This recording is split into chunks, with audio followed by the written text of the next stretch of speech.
السلام علیکم ورحمۃ اللہ وبرکاتہ۔ مولانا محمد الیاس گھمن حفظہ اللہ تعالیٰ کا قیمتی جملہ صحابہ کرام رضوان اللہ علیہم اجمعین کی عظمت پر۔ وہ فرماتے ہیں کہ لوگ آئیں گے، آج بھی موجود ہیں، کہ کلمہ ہم نے نبی کا پڑھا، بات ہم صحابہ کی مانیں، کیوں مانیں؟ انہوں نے بہت ہی قیمتی جملہ دیا۔ وہ فرماتے ہیں کہ نبی پاک صلی اللہ علیہ وآلہ وسلم کی حدیث پاک ہے، علیکم بسنتی و سنت الخلفاء الراشدین المہدیین عضوا علیہا بالنواجذ۔ تو اس پہ انہوں نے جملہ دیا، جو نقطہ ہے میں اس پہ بات کروں۔ وہ فرماتے ہیں عضوا علیہا، سنتیں تو دو ہیں، یہاں تو علیہما ہونا چاہیے تھا، علیہا کیوں آیا؟ اس حدیث کے نقطے پر غور فرمائیں تو اس نقطے سے معلوم ہوتا ہے کہ سنتیں تو دو ہیں، صحابہ کی اور میری، لیکن سنتیں دو ہیں لیکن در حقیقت سنت ایک ہی ہے۔ صحابہ کی سنت میری سنت ہے، میری تو میری ہی سنت ہوئی۔ تو اس پہ جملہ دیا کہ عضوا علیہا۔ علماء اور طلباء سمجھتے ہیں کہ ضمیر جو ہے علیہا کی جو ہے ان دونوں سنتوں کی طرف ہے۔ یہ نقطہ بتاتا ہے کہ سنتیں تو دو ہیں، در حقیقت ایک ہی ہے، صحابہ کی سنت وہ بھی میری سنت ہے۔ تو اسی لیے نبی پاک صلی اللہ علیہ وآلہ وسلم نے فرما دیا کہ صحابہ پر اختلاف لوگ کریں گے، کیونکہ معصوم من الخطا نبی تھے، وما ینطق عن الہوا والی زبان تھی، اللہ پاک بھی جانتے تھے۔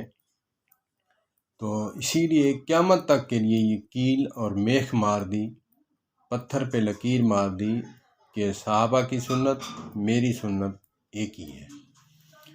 تو یہاں میں ادباً گزارش کروں گا کہ ایگزامپل کے طور پہ میں ایک حدیث پاک پیش کرتا ہوں جس میں واضح الفاظ ہیں، جہاں اختلاف نہیں ہو سکتا تھا وہاں نبی پاک صلی اللہ علیہ وآلہ وسلم نے کیا فرمایا۔ اس حدیث پاک کی تائید میں قال النبی صلی اللہ علیہ وسلم ترکت فیکم امرین لن تضلوا ما تمسکتم بہما۔ اب دیکھیں، قرآن پر کسی کو اختلاف نہیں ہو سکتا تھا، نبی پاک صلی اللہ علیہ وآلہ وسلم کی حدیث پاک پر بھی اختلاف نہیں ہو سکتا تھا۔ یہاں نبی پاک صلی اللہ علیہ وآلہ وسلم نے یہاں امرین بھی فرمایا، امر کی جمع امرین، اور یہاں جو ہے علیہما بھی فرمایا، علیہا نہیں فرمایا۔ اسی لیے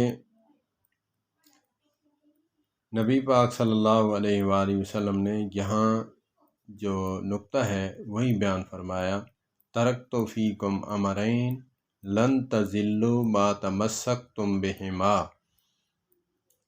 دو ضمیریں تھیں، دونوں کی طرف علیہما فرمایا۔ ترکت فیکم امرین لن تضلوا ما تمسکتم بہما، مسکتم بہما، ان دونوں کو جو پکڑ کے رکھے گا، لن تضلوا ما تمسکتم بہما کتاب اللہ و سنتی او کما قال۔ تو مولانا محمد الیاس گھمن حفظہ اللہ تعالی نے بہت ہی قیمتی جملہ فرمایا عظمت صحابہ خلفائے راشدین رضوان اللہ علیہم اجمعین پر۔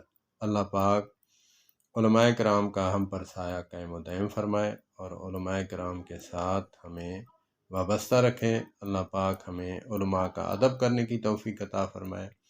مولانا محمد الیاس گھمن حفظہ اللہ تعالیٰ کو اللہ پاک صحت والی لمبی زندگی عطا فرمائے۔ والسلام علیکم ورحمۃ اللہ۔